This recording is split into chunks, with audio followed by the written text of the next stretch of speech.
Al-Madani merupakan ulama Islam yang terkenal, guru yang berdedikasi, seorang pengarang prolifik terutamanya di dalam bidang fiqh dan merupakan seorang al-hafiz. Nama penuh beliau adalah Al-Alim Al-Alama Al-Arif Ar-Rabbani Syekh Wan Daud bin Syekh Wan Abdullah. Beliau juga dikenali sebagai Syekh Daud Wali Allah atau Syekh Daud Keramat. Beliau begitu terkenal kerana alimnya beliau sebagai seorang ulama yang terulung di peringkat Asia Tenggara. Beliau dilahirkan di kampung Kerisik Madani di selatan Thailand pada tahun 1130 Hijrah dan beliau wafat di Taif di tanah Arab Saudi sekitar tahun 1807 Masehi. Beliau juga merupakan keturunan darah Arab dan Jawi, yakni ayah dan datuk beliau merupakan seorang ulama yang terkenal, tidak lain tak bukanlah Ustaz Abdul kepada generasi yang terusnya, iaitu Syekh Daud Al-Madani. Beliau juga merupakan ulama yang terlibat secara aktif sebagai syawi pertama untuk haji di Mekah. Dan selain itu, beliau dalam beberapa tahun beliau belajar dan menjalani latihan sebagai seorang penuntut, iaitu pelajar ilmu Islam di Padani, Malaysia dan Indonesia dan di Mekah. Beliau Syekh Daud Al-Madani ini dia berantau di seluruh dunia untuk mendapatkan ilmu agama yang sebenar-benarnya. Seterusnya, sejak dari zaman kanak-kanak lagi, beliau sangat meminati belajar tentang ilmu-ilmu agama lah. Kemudian beliau dilihat mempunyai potensi dalam bidang akademik yang besar dan terkenal dengan kehebatan dan cara beliau yang cepat belajar dalam sesuatu bidang ilmu, terutamanya dalam bidang Islam. Seterusnya, beliau merupakan seorang guru. Tadi saya cakap dia seorang guru dan penterjemah yang diberi ilmu oleh Allah kepadanya untuk beliau menjadi salah seorang ulama yang terkenal ternama di Asia Tenggara. Beliau juga sangat dihormati oleh seluruh masyarakat di Asia Tenggara kerana kepandaian beliau di dalam bidang pelbagai bidang, iaitu bidang Al-Quran, bidang fiqh dan bidang hadis, terutamanya dalam bidang agama lah. Beliau juga sangat cemerlang dalam bidang kepimpinan. Oleh hal yang demikian, masyarakat pada zaman beliau sangat-sangat menjadikan beliau seorang tauladan, yakni tauladan di dalam bidang ilmu dan bidang kepimpinan sangat baik kerana beliau suka melebihkan orang lain daripada diri sendiri. Tokoh Syekh Daud Al-Madani atau nama penuh beliau ialah Syekh Wan Daud bin Syekh Wan Abdullah bin Syekh Wan Idris Al-Madani, merupakan seorang ulama di Asia Tenggara yang sangat terkenal. Beliau dilahirkan di Kampung Kerisik Patani di selatan Thailand dan wafat di Taif, Arab Saudi. Oleh kerana ketokohan beliau yang sangat hebat dalam pelbagai bidang keilmuan, beliau ni mendapat gelaran yang sangat banyak. Antaranya ialah Syekh Daud Wali Allah, Syekh Daud Keramat, Al-Alim Al-Alama Al-Arif Ar-Rabbani dan banyak lagi gelaran yang telah beliau dapat. Beliau ni merupakan seorang pendakwah, pendidik, pengarang kitab dan banyak menghasilkan karya dalam bidang ilmu yang sangat luas dan pelbagai. Jadi oleh kerana kecintaannya terhadap ilmu yang sangat tinggi, menyebabkan beliau ni tidak berkahwin dan tidak mempunyai keturunan. Syekh Daud ini merupakan keturunan alim ulama yang mana bapa dan datuknya juga merupakan ulama besar yang sangat berpengaruh. Dan untuk pendidikan awal Syekh Daud ini, dia mendapat pendidikan daripada bapanya lah. Kerana kebiasaan bagi para alim ulama ni, mereka akan mendidik anak mereka terlebih dahulu untuk peringkat awal sebelum melanjutkan ke peringkat yang seterusnya. Jadi selepas mendapat pendidikan daripada bapanya, beliau berguru pula dengan ulama yang datang dari Timur Tengah. Seterusnya melanjutkan pelajaran ke Aceh 2 tahun sebelum melanjutkan lagi ke Hijaz. Dan seterusnya beliau juga berpeluang belajar di Mekah selama 70 tahun dan di Madinah selama 5 tahun. Sangat panjang perjalanan pendidikan Syekh Daud sehingga tahap pencapaian ilmu yang beliau ada menyebabkan beliau menjadi tokoh yang sangat hebat walaupun di negara Arab, dan ilmunya pula tersebar sehingga ke hari ini dan dimanfaatkan oleh masyarakat pada hari ini. Syekh Daud Al-Fatani ini telah berguru dengan ramai alim ulama, antaranya ialah Syekh Muhammad Arsyad Al-Banjari, Syekh Muhammad Nafis bin Al-Banjari dan ramai lagi. Ini merupakan guru beliau yang berbangsa Melayu, dan antara guru beliau yang berbangsa Arab pula ialah Syekh Isa bin Ahmad Isa Al-Barwawi, Syekh Ahmad Al-Marzuki dan ramai lagi. Berdasarkan ilmu-ilmu yang telah beliau peroleh, ia disebarkan kepada anak murid beliau, dan antara tokoh-tokoh yang telah menjadi anak muridnya ialah Syekh Abdul Halim Kelantan, Syekh Abdul Qadir bin Abdul Rahman Al-Fatani dan ramai lagi. Okey, ketokohan Syekh Daud ni terus dikenali apabila beliau telah ditauliahkan menjadi seorang tenaga pengajar di Masjidil Haram dan di beberapa tempat lain. Selain telah berjaya menjadi seorang guru dan penulis buku, Syekh Daud ini juga telah berjaya mempengaruhi pemerintahan Islam di Kelantan dan Riau, dan beliau ni juga telah berjaya menentang pemerintahan kafir di tanah airnya, iaitu di Patani. Cara bidang menjadi kepakaran Syekh Daud ialah peta, akidah, tasawuf. Malah beliau ni juga mahir dalam bidang perubatan, matematik, falak dan sebagainya. Syekh Daud ni juga dia selalu menemui dan belajar dengan tokoh-tokoh yang hebat, walaupun ketika itu dia sudah diiktiraf menjadi ulama, dan disebabkan kecintaan yang sangat tinggi terhadap ilmu menyebabkan beliau tidak pernah berasa jenuh untuk menuntut ilmu. Jadi kita perlulah sentiasa mencontoh kegigihan Syekh Daud dalam menuntut ilmu supaya kita juga mampu menjadi seorang yang berilmu pengetahuan tinggi dalam pelbagai cabang ilmu. Assalamualaikum warahmatullahi wabarakatuh.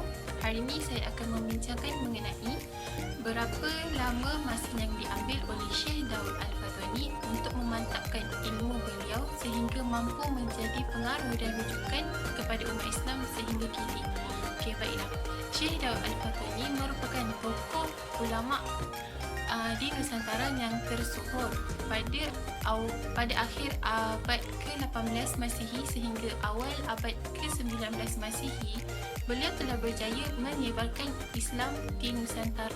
Syekh Daud Al-Fatani berasal daripada keturunan para alim ulama.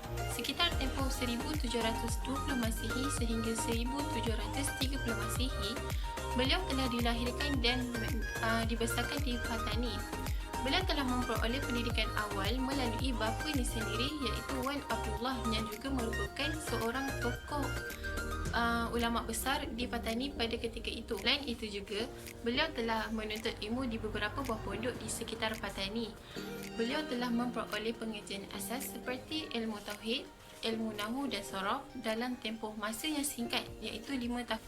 Syekh Daud Al-Fatani telah menuntut ilmu bersama seorang ulama besar, iaitu Syekh Abdul Rahman Al-Mubin di Pondok Paubuk di Patani. Ada pendapat yang telah menyatakan bahawa telah berlaku pergolakan politik di antara kerajaan Siam sehingga tercetusnya peperangan. Oleh itu, Syekh Daud Al-Fatani telah berhijrah ke Aceh pada tahun 1731 sehingga 1733. Sepanjang tempoh 2 tahun beliau berada di Aceh, beliau telah berguru bersama Syekh Muhammad Al-Zain Aceh.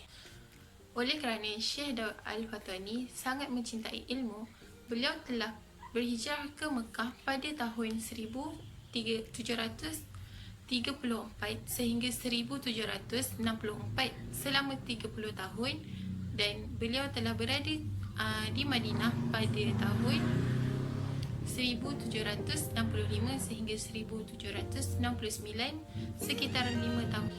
Sepanjang tempoh keberadaan beliau di Mekah dan juga di Madinah, Syekh Daud Al-Fatani telah berjaya menguasai beberapa bidang ilmu seperti ilmu agama, ilmu fiqh, ilmu tasawuf, ilmu usuluddin dan sebagainya.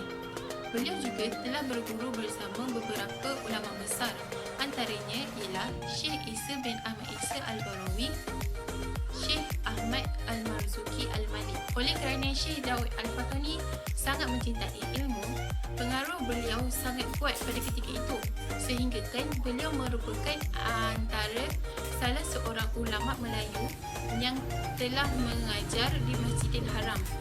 Beliau juga telah mempunyai banyak anak murid yang terdiri daripada Arab, orang Arab dan juga bukan Arab.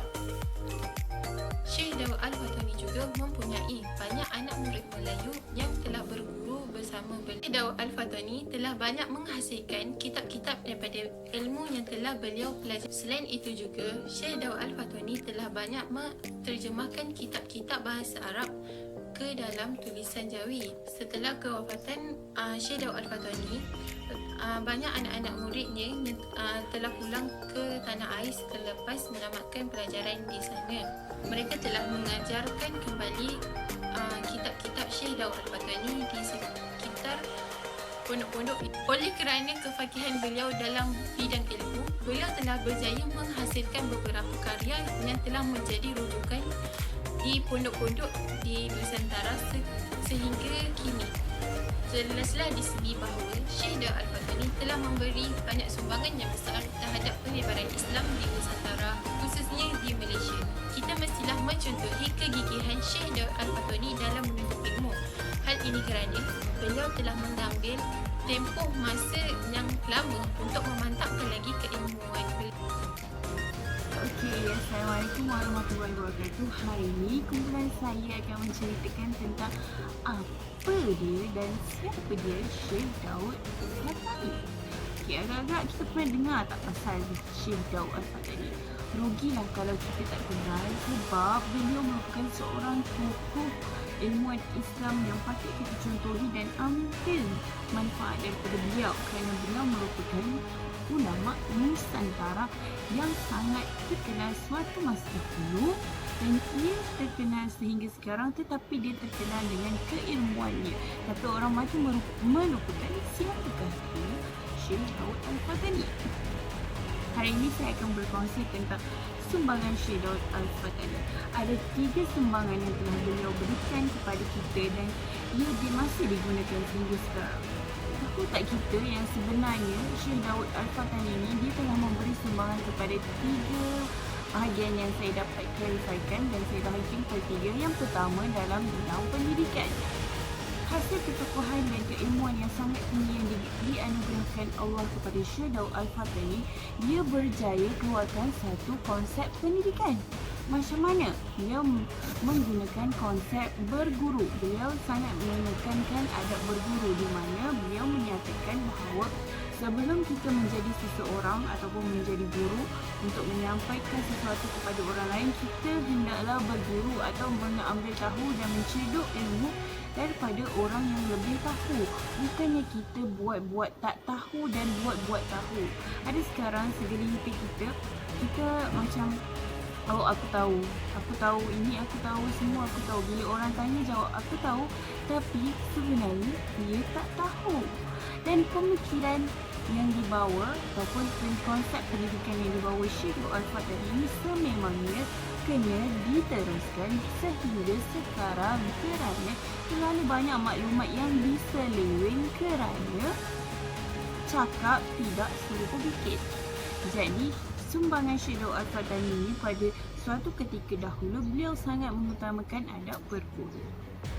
Yang kedua adalah dalam satu konsep pentadbiran di mana walaupun beliau sangat bagus dalam konsep pendidikan, tapi beliau juga bagus dalam memberi idea dalam pentadbiran. Ini di mana anak muridnya Syekh Abdul Halim yang berguru dengan beliau memberitahu kepada semasa itu kerajaan Kelantan dia minta idea untuk dalam pentadbiran dia, dan anak murid dia ni Syekh Abdul Halim ni gunakan pemikiran yang dibawa oleh Syekh Daud Al-Fatani ni ke dalam pentadbiran kerajaan Kelantan. Masya Allah, sangat bagus. Dan dari situ kita lihat, wow, Syekh Daud Al-Fatani.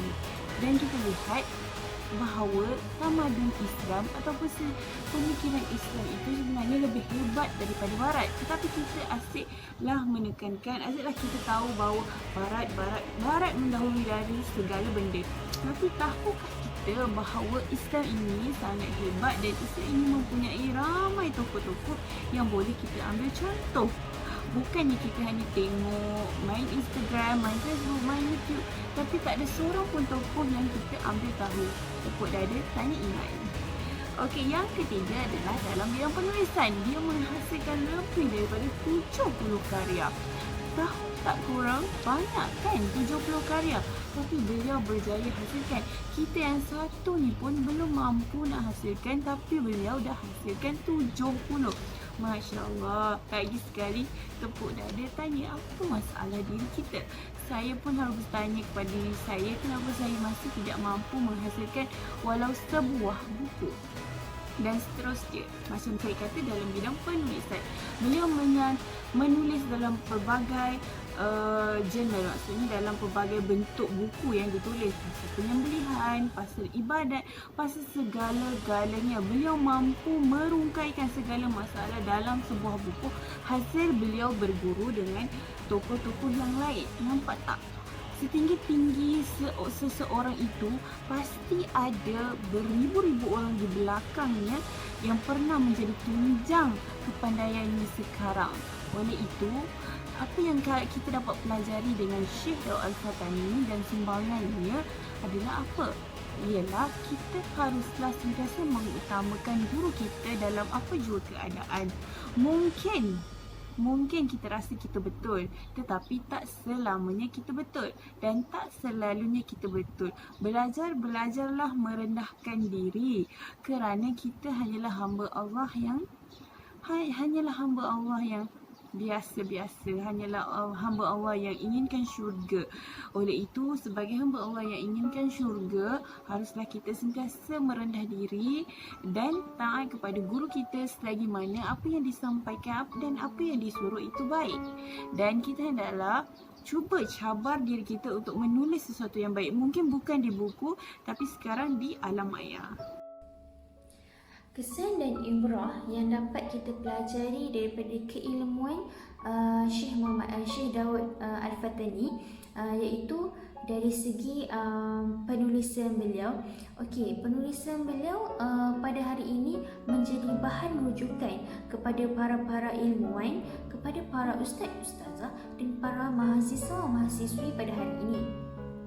Buku-buku beliau telah dibukukan dan menjadi rujukan utamalah di dalam bidang fiqh, hadis, usuluddin, sejarah dan sebagainya. Dengan kepandaian beliau dan kehebatan beliau di dalam mempelajari ilmu-ilmu agama khususnya, dan beliau menyebarkan ilmu-ilmu agama tersebut untuk masyarakat pada zamannya dan pada hari ini mendapat manfaat daripada ilmu yang telah beliau belajar dan daripada ilmu beliau belajar, beliau sampaikan kepada masyarakat pada hari ini untuk menjadi rujukan, dan masyarakat pada hari ini boleh menyebarkan ilmunya juga kepada orang lain, dan ilmu itu secara berterusan. Dan seterusnya, beliau juga merupakan seorang penterjemah, dan banyak kitab-kitab beliau yang telah menjadi rujukan kepada para mahasiswa ataupun para orang Islam pada hari ini, khususnya dalam bidang agama. Dan ia mendapat sambutan yang baiklah, walaupun Syekh Daud Al-Fatani ni orang tidak begitu mengenali seperti Buya Hamka kan. Beliau sebenarnya beliau sangat tokoh dalam bidang-bidang ilmu agama, dan seharusnya masyarakat pada hari ini perlu mengkaji sejarah-sejarah tokoh-tokoh Islam yang dahulu yang mereka tidak kenal sekalipun, walhal tokoh-tokoh ilmu tersebut sangat memberi manfaat kepada kita dari segi penulisan karya beliau, sumbangan beliau. Okey, seterusnya kesan daripada pimpinan beliau juga, beliau adalah seorang yang berkepimpinan berasaskan agama yang kukuh. Pegangan agama Syekh Daud Al-Fatani ini sangat kukuh, sehingga orang diberi nama, orang memberikan beliau nama Syekh Daud Wali Allah. Daripada kesan kepimpinan beliau, kepimpinan beliau sangat berwibawa, iaitu berteraskan kepada agama semata-mata. Semuanya ilmunya, kecekapannya di dalam kepimpinan, semuanya daripada Allah berikan kepadanya untuk memberikan manfaat kepada orang lain.